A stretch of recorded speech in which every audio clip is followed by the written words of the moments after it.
Aprangsi ne Kristo kaldom nang pajelo nilimen ke erlining tipi ke nilirong ke panjan nito mondoli ke Chris Richo mondoli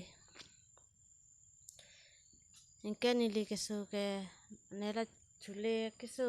kelong amasi nili hospital pe nita chelang lap lo me on me der masida sang tilang so priya sental wang pen nila so arnam nang kardom pi sa to men cherap chiri la parnam na dom pi po na chepat duk pi pen la bang so kisu ki mi det ka che thek long pa non ke mi der so no ne hem ke dohut ke ne thang ton e chu ton e jun ton e mek ta jang e ju pang thang ka chiru long lok chu ton e jun tan e su ta chila nan e su ta bi hek la seta mi da ke wang pen ni dang nang ke le pen arnam mahir ju mi arnam nang kardom pi pen la bang so kisu ki mi det ason se che thek long lo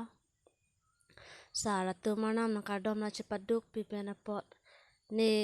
hem ke dohu ka che matha teng te ni reng re lo pu in ju pang nang pang thang ta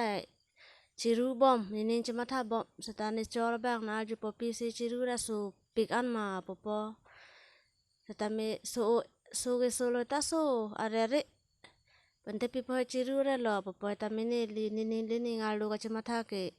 na ni chor ni su pen ni chi unang po bon na su ke su pen hospital hial chilang lap ta mi det apon ni la so pir thi pen chi unang po se ni li ning ma tha po ni li ning chi oi po chiru po ju pang thang da ke su pen na yat pen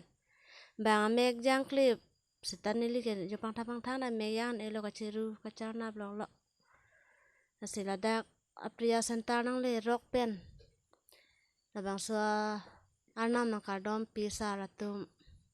arnam nang kardom pi pen ke mi det ka che thek long pen ni sa do mana churu par pik lo la pen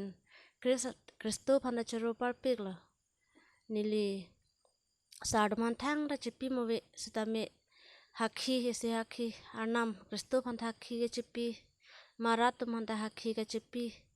lo